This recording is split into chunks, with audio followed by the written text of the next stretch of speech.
Hey guys, and welcome back to another episode of EverQuest 2. And on tonight's episode, I am here with... Beelzebubba Gamer from Hydros Inc., guys. And we are playing our characters over here in Steamfont Mountains. As you can see, I'm playing a level 34 Paladin, and Synthonos is playing his newly level 34 Necromancer. He actually just got his level in the last episode. Because I'm very excited for. Yeah, the experience here is really good, isn't it? Yes, it is. It is. And I have a couple pieces of equipment, guys. As you can see on the screen right there, that are level 37. There's one 38, and there's another 37 that I'm really looking forward to wearing because they're huge upgrades. So I'm glad that we're getting a lot of experience now because, you know, pretty soon I'll be able to wear that equipment. And don't be in too big of a rush to level, guys, because there are tons and tons of quests in this zone. In fact, if I take a look around, you can kind of see a lot of the area from up here. You can see the crater over there where we've been hunting. We won't get too many more quests over here. We will get a few. But if you look over here to the right, you'll see on the other side of the mountain almost a little pool area with some windmills and stuff like that. That's going to be pretty much the second area that we spend a lot of time in. There's some minotaurs over there and some really cool stuff. And there's a lot of quests. But they don't all offer you pieces of armor. So you will get a lot of... Yeah. That's a pretty game, yeah. And then what level do you think we'll be before we leave here? If we stay and do every single quest in the zone, probably level 45, 50. If you go over to Clackanon, which I think you can get in there as early as level 35, you can do some quest in there, and it's a pretty nice dungeon, lots of experience, and so you can kind of make up for a little bit of levels if you're not high enough when you leave here to go over to Looping Plains, or Loping Plains, however you want to pronounce that. And I love that zone, and I think we'll actually save that zone for October during the Halloween event because it's very spooky and stuff like that over there, and a very cool zone. So we're going to talk. It's spookier than Neculus Forest because that's the spookiest zone I've seen so far. Yeah, it has a spooky vibe to it. It's still, you know, the same kind of graphics and stuff, and it's not like scary, like you're gonna, you know, wet your pants or anything like that. But you are going to feel like the vibe changes drastically. It's always night. There's werewolves. There's dire wolves. There's like mummies and zombies, and it's just, yeah, it's all out like Halloweenville almost, and very cool. Even the buildings have this almost gothic medieval architecture to it to kind of add to the feel of the whole zone. And it's a really high level zone, and when they actually do the Halloween events, guys, that's one of the cities that does it. That's where some of the main quests are, so it's really going to come into play when we do the October, you know, kind of scary vibe feel that I'm hoping we can get on some of our video games. So to look forward to, guys. But we're going to go ahead and finish off the quest for Watchman Fleep here and see what he has in store for us. Well met! Alright, greetings. Welcome to Gnomeland Security Headquarters.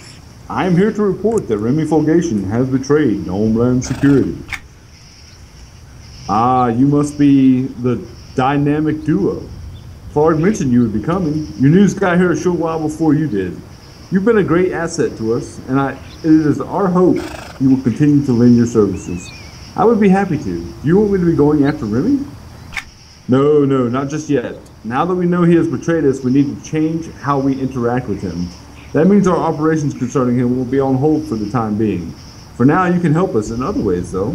Well, what other ways? Ensuring our lands are safe for future generations. East of us, here, there's a tribe of minotaurs, the Bloodhorn. They have been raiding some of our scientific-oriented expeditionary forces, and that is something we can't have. I want you to head over there and bruise them up, show them we don't plan to take it sitting down. Alright, new quest, guys. Disruption of the Bloodhorn. And we're getting a pulsing gem of fortitude, and 1 gold, 41 silver, and 59 copper. And the gem gives me plus 50 health. What does it do for you, brother? That's the same one that I get, same one everybody gets. It's an item type for hands, ears, and wrist. White adornment slot, level 1. Make sure you always use these things as soon as you get them, because they're pretty worthless, and you're going to go through them so quickly and get more in the replacement form. So, yeah, just go ahead and add them. They're not worthless at our level. It's actually 50 health is a good upgrade for me. But what AC Gamer is saying, guys, is that in 2 or 3 levels, you'll get something to replace it. So use it. I mean, don't let it sit in your equipment. And at higher levels, the stuff that you're going to get that are gems to fill up those slots are so much better than any of the stuff you're going to get at low levels, that if you're thinking that, oh, I'll just wait till I get to end game and put that stuff on, no, you're not going to want to use any of this stuff when you get even close to end game. So use it as you level, enjoy it, get some use out of it, because otherwise it's just going to sit in your bank and you're just going to have so many of them. At some point, you'll just go in there and delete them or sell them off to somebody because you just can't use them for anything. And Fleep says, come back to me once you've done this, and I'll have some more work for you. Okay. It seems to me like we should have gone over there and killed that guy, because we've already found him once.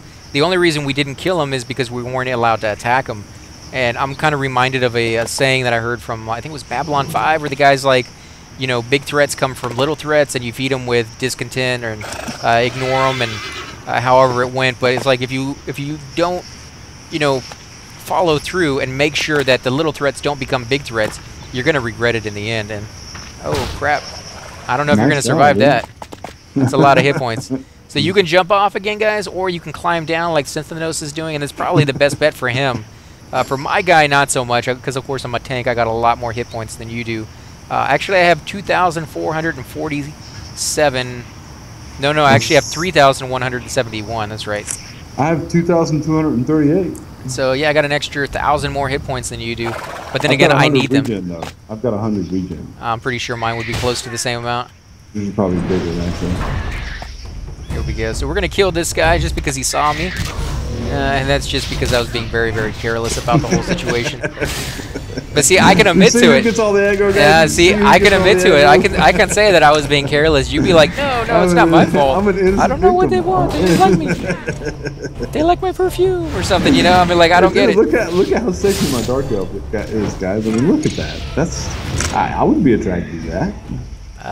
Okay, you'd be the only one. Bluish purplish skin is not something that does it for me. That's something that says you're either freezing to death or you're cutting off your oxygen. You need to go to the hospital, because that's a sexy dark elf. Because I run into so many of those in real life. So you can see these. Yeah, that's true. I take it back. That's true. So we can come over here and we can fight these guys, these Bloodhorn enslavers. Wow. Now, they are level 41, and they are not one arrow up or one arrow down, which means they are exactly level 41, and they will act like that, which may be too much for us. So what I would suggest is us coming over here and fighting the level 40 Bloodhorn enslaver, and seeing how difficult he is by himself. Now remember, most of the stuff over here is actually ready to attack. Shiny. Where's that at? Right in front of you. I got it. I don't even see it. But I'm going to come over here and pull this guy. Actually, I'm going to try to do a body pull. There we go. I got his attention. Pull him back a little bit. And you'll see that the shinies change. Every time you go to a new area inside the same zone, you'll have access to different kinds of shinies that you didn't have access to before. So some of the time, you'll be missing a few pieces for one of your collections, and you'll be like, I've spent so much time in this zone, why haven't we found one? And it's only because there are occasions where that one particular collection only spawns in sometimes one particular room in that entire zone. You can see that guy wasn't too easy. One guy by himself took me down about a bubble and a half, so trying to fight 3 of them might be a little tough. So let's see, what about these guys up here? We might be able to do those, but let's stick with 1 for now. Hold on, come here, let me heal you. Oh no, I can heal myself in a few minutes. But there is a named over here. You see him, Core the Irascible, and he's level 43. I think we should try that guy if we can kind of skirt past all of these guys. Wow, he is deep red, dude. Yeah, 43. So we're taking on 40s right now. If we can take on 41s, we might be able to do them. But again, we got to be very careful. We have to do body pulls and make sure we don't get all 3 of these guys or all 4 of them. That would just be a nightmare. Let's see, come on, move a little more. There we go. I got one by itself. Wait for him to go a little further back before we attack. Let me see. I'm rooted in place. I can't back up. There we go. Are you here with me? Yep, I'm right behind you. Cast a spell on him as we speak. Now, tell the audience what spells do you normally use in your fights? Guys, usually I start off with either bats or soul rot 5, which I need to upgrade. It's only a journeyman. I need to upgrade that because it's one of my favorite spells. And then I'll tend to hit them with Blood Cool or my pets, which is Lighted Horde. It's Grandmaster. That's why they do so much damage, guys, because that spell is maxed. It's as powerful as it's going to get. So. And you can see this guy's actually surrounded on all sides by his little minions, so you got to be very careful. You just kind of run up there and try to attack him. You're going to have apparently 5 guys, including the name, so And I always do my hose too, guys. Arcane Augur starts a heroic opportunity, is what it's called. And if you get it off, like I'm about to get it, I'm pressing soul right now, guys. And see, this thing is task rune is tasking. So as long as I hit the spell before that kicks down, which I just did, boom, he gets hit with a really big spell. I think it did like 3,000 damage just into him, and he feels it. So. And I always do my heroic opportunities, but he never does his, so I have a hard time getting those dual ones off. I don't know what his deal is with not using those. Okay. You know, it's true, man. I keep telling you. Every other video, I'm like, come on, do your hose. And he's like, no, I don't do those. I don't understand. I think if you guys are watching the videos, you'll see the truth of that situation. I might be the one that gets all the aggro. But you might be the one that gets all the aggro. Maybe. I don't know about the might part of that one. Slightly possible, yeah. Slightly possible. We gotta add. Yeah, I saw him coming.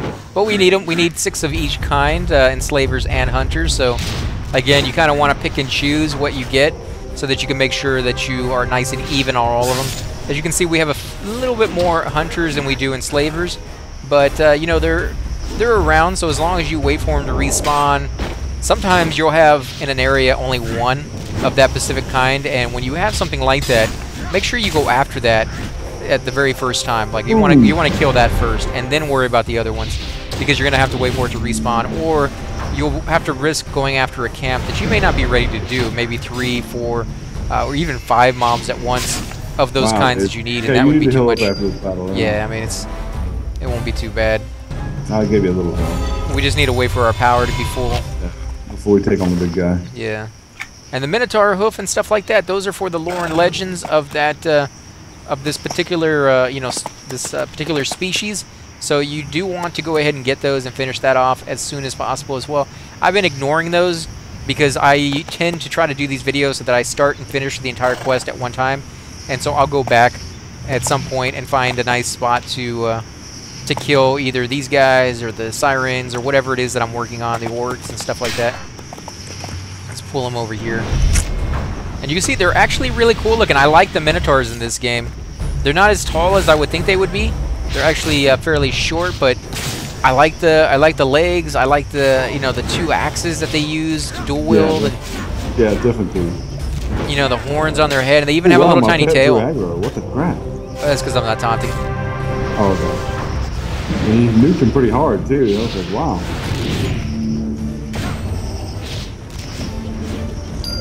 Alright, yeah, there we go, guys. Now we're just going to wait for our power to go all the way back up before we take this guy on, because he is going to be pretty hard. And if things go south here, we're just going to run him, because I think we can get away. Now you do got to remember that when you run away, you want to back up, because I think you're going to get it. Back up, back up, back up, back up. There we go. But he didn't aggro my pet, I'm surprised. Usually they will aggro my pet. Yeah, he would have if you stayed there for more than half a second more than you were, but if you run out of here, you want to know which path you need to take before you decide to do that, because you may run into more enemies, and that could spell doom for you. I think you're still too close, man. I don't know why you got to be that close. You don't want to pull this guy until we're absolutely ready. Get back. Now remember, some of the classes out there actually have spells, buffs that you can cast every so often that will, you know, increase your damage per second. Like I have one, which is Feral Rage, and it lasts for 36 seconds. It increases in-combat movement speed of caster by 50% and increases speed of caster by 50% as well. So I'll use this in really, really tough fights, and that gives me an extra little boost for about 30 seconds, 36 seconds actually. I don't know if you have any like that for yours. I've got Grizzly Protection too. Apprentice applies Grizzly Protection to qualifying pets. So it's a pet buff. It decreases attack speed of target by 25, which sucks. Increases max health by 9%, increases hate gain of target by 16.2%, which makes them hate him more than me, so it keeps the target off of me and on my pet. Increases aggression of target by 3.8, increases mitigation of target versus elemental, noxious, and arcane by 252. When damaged, this spell will cast Grizzly Feedback on target's attacker, inflicts 14 disease damage, and heals caster for 7. On any combat or spell hit, this spell will cast Shout on target of attack. Increases set target encounter by 202 to 247. You ready? Yeah, that's quite a buff, guys. Okay, so I'm gonna go ahead and put on my my combat leadership and my feral rage, and then we're gonna go ahead and attack. I'm gonna pull him back a little bit, so oh, he resisted. Yep. Pull him back just in case those guys decide to spawn on us, and then I'm gonna hit him with everything we got. And I need to keep up with my heals. Holy crap, he's wiping the floor with me. Here come pets. Hit him with everything you got. It's coming, dude. Trust me, I'm. Because I think you're gonna be the one doing the damage. Oh crap. Oh yeah. Oh yeah. There we go. Get rage back on, or get aggro back on us. Oh man. Oh man. We got this. We got this. We got this. Heal yeah, yourself. because of you. Yeah. No, I don't have another heal up yet. I have to wait. Crap. I gave you a little bit of heal. Oh man, this is gonna be close. Come on. Cast spells, cast. Oh man, you got me. You got me in time. Thank you. Oh, dude. We got it. Oh, no, I died. No, kill him. Kill him. You can do it. You got your pet. You got your pet. Kill him, man. Hit him with everything. He has no hit points left. You got him, man. Oh. It was worth it just to see him die. Wow, what a big dude. Check him out. Yeah, he's tough, man. He was like, what, 4 or 5 levels higher than us?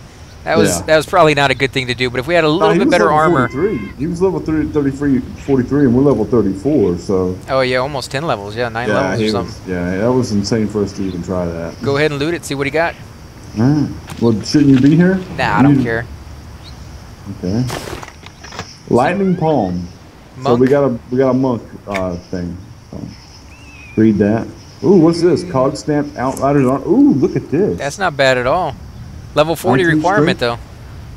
Yeah, but that's definitely for AC gamers, so we're going to decline that. Yeah, so that's 19 strength, 19 agility, 19 stamina, 450 versus elemental, noxious, and arcane, 7.2 damage per second, 0.6 potency for the wrist slot, and it's a cog-stamped Outriders armband, treasured, attunable, lore equipped, so you can only have one of those equipped at a time.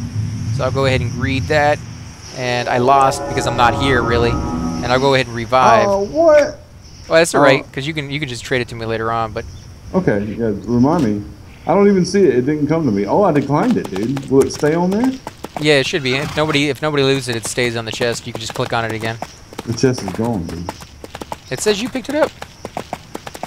It says I picked up the Lightning Palm 3 of that. I don't see the. Oh no, I want it. Yeah, that's right. Okay. Oh yeah, okay. Yeah, I was looking at the wrong thing. Okay. Okay, now do I need to come to you or are you coming here? Well, if you got invis, I would say come over here to me. I got invis. And then I'll work our way back inside like we were doing before. Yeah, see, I'm not getting any aggro from these guys. See, guys, it really is AC Gamer who's the problem. It's not me, because see, I'm running right next to these guys, and look, no aggro. Guys. Yeah, what he's telling you is he has invis on. And I guarantee you, before he gets over here, he'll pull something with him, even with invis. But you move much slower, guys. Yeah, it's about half my movement rate because I have invis on, so just be minded of that.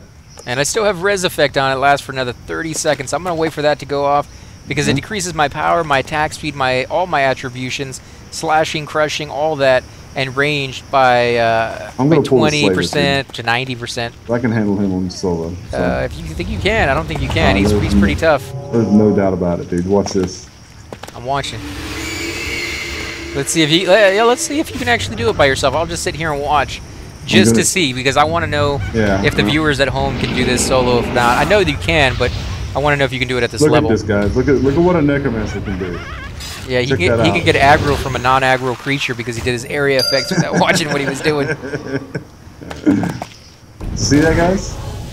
Oh yeah, no problem. Little coyote. Yeah. No problem. The coyotes are pretty strong, man. They're level 37. They can wipe the floor with you. In fact, that's exactly what they're doing to you right now. Transference, guys. I'm already up. I love that spell. Transference is awesome. It takes life away from my pet and gives it to me, like almost 400 hit points. And you see, it didn't even move my pet's life bar hardly. So what is this? Battle Worn Trinket? It's just vendor trash that you can sell and make a little bit of extra cash. So we need 3 more enslavers and 2 more hunters. Let's see, we got enslaver, and hunters. So we can come over here, and if we're very, very careful, should we risk it? I don't think we should risk those. Let's risk it for the biscuit. Let's go back over here to the this area that's already been broken. All right. And at least this way we know we can pull these guys single. Yeah, you can body pull these guys single. And again, guys, if you're not familiar with the term body pull, that simply means you're using your own aggro of being too close to the mob to pull the creature towards you. Now, you don't have really any aggro to it, other than that he saw you first. If anybody casts a spell on you, a heal spell, a buff, anything at all, or that anybody cast a direct damage spell on the monster after you pulled it, they will immediately leave you and go attack your friends. So it is kind of dangerous. You got to let people know that you're doing that, or people have to be very familiar with you know, what pullers are capable of doing before they kind of get in over their head, because they just expect you to have that aggro. What, necro? Yeah, I love him. He's just so much damage output, man. He kills. Yeah, it's a little unfair sometimes how much damage they can do. It really is. But I'm not going to complain. I mean, I have a necromancer with me here, so I'm getting the benefit without actually having to play the class. And I actually have a really high level necromancer, so I know, you know, just how fun that class is to play. It is a great class to play solo if you're interested in solo play. If you're interested in group, you know, they're still very useful in groups as well. But you damage I put out, guys, I would be an asset to any group. You just don't normally find them because they're so good at hunting by themselves that that's usually what they prefer as players, anyways.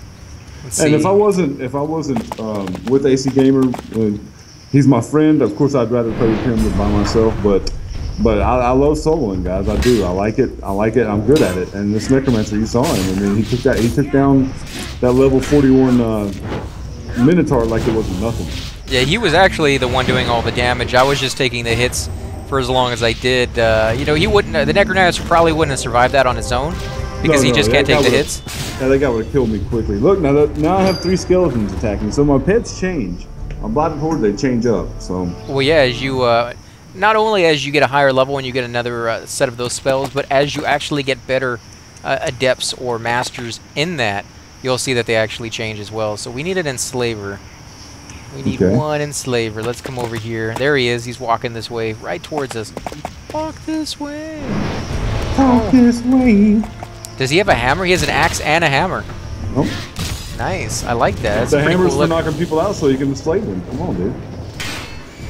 He actually has a different look to his face. He has like ears that are a little bit further down. It looks like his snout is a little bit less pronounced than some of the other ones. I've always liked the way Minotaurs have looked. Yeah, I don't know too much about the lore behind them, but they're always really cool characters in video games. Die. There we go. Actually, we need one more beyond this. Dang it. Oh yeah, one more flavor. 5 out of 6. Let's see. You body pull him? No, it's a hunter. No, let's come over here to the side. Oh, that wanderer. I bet that wanderer right there is a hunter. Is a slaver. Yeah. No, he's a hunter. Okay. And you'll see over here inside this.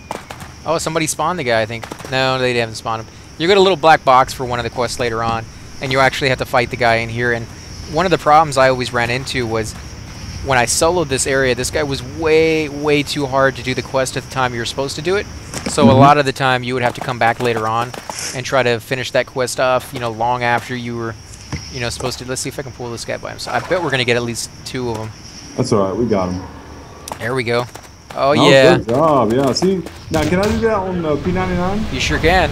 Although it's a little bit more difficult to do it with EverQuest Live or EverQuest Original because the aggro radius is different for every mob, so you have to learn what you know, the particular area that you're in and what the aggro radius is at.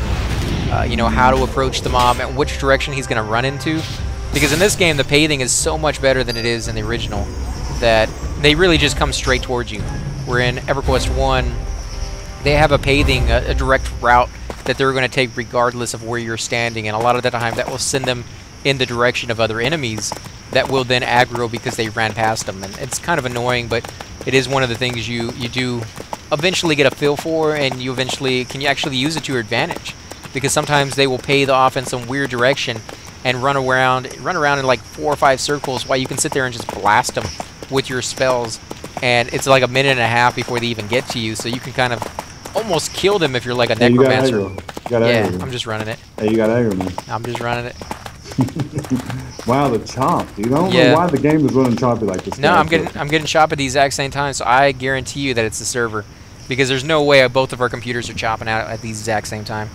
That just I don't see that happening. And the the way it's happening to us both at the exact same time No. over and over and over again just leads me to believe that it's a lag. Because there's been, what, 3, 4, 5 videos that we've already shot and we didn't get very much lag at all, or if any, I think, throughout Yeah, the it's whole been a thing. bad So. night. But they just did some kind of patch, right? I mean, Yeah, and they changed the graphics. It messed up my graphics settings completely. I spent like an hour trying to fix it. I don't know what they did, but the sound was all off and everything was off. So whatever that patch was really messed up a lot of stuff, and I haven't really seen any negative side effects to the game itself. Just still whatever love your you, settings Tony. were. Or Daybreak, we still love you. I mean, we're not trying to be hard on you. We're just saying, hey, look, we're experiencing difficulties.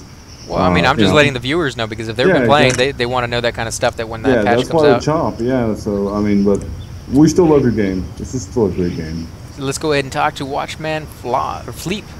Have you taken care of the Bloodhorns? Yes. All right, he's giving us that pulsing gem of fortitude, guys. If you remember that, plus 50 health. I'm getting 1 gold, 92 silver, and 99 copper. And I'm getting 2 gold, 63 silver, and 42 copper, plus the pulsing gem of fortitude as well. I'm gonna back off, and I'm gonna put in my gem. Show you guys that, and we'll save the rest of that quest for the next time because it will be another quest. All right, so let's go over here to our gem. Where is the gem? There it is, right there. I'm just gonna right-click it, and I'm going to use. And it gives me, okay, I can put it in one of these. And now 2 of them are green and 1 of them is orange, brother, or yellow. What does that mean? I don't Okay, know. no, that's the gem itself. Okay, so we're just going to put it. Are you sure you want to replace Lucent Gem of Fortitude? No, I don't want to replace it. I want to, these may already have gems in them. I would go with the highest level one that you got. I'm going to go with my level 30 earring that I just got. So Here we go. you must first repair the dwarven hoop, so I guess you can't do it if it's damaged. So you got to get to a mender to repair your armor if you've died. Ah, okay. You died that, I guess. I've died It was quite a so bit. close, man. It was so close. I died quite a bit, so I think I have like 60% repair on some of my armor. But that's not too big of a deal because I replaced it so quickly. I'm actually at 50%. That I replaced it so quickly. You'll look at some of the other, it's like 90% and stuff like that. That's not going to be the case later on in the game, that you keep your armor for a very, very long time. But at this stage, it's not really that big of a deal. So again, guys, we want to thank you all for watching. If you enjoy these videos, be sure to hit that like button, subscribe. Definitely helps grow the channel. We greatly appreciate it. Also, make sure to leave those comments down below because we do love hearing back from you guys. And thanks again, and we will catch you next time. Subscribe, guys.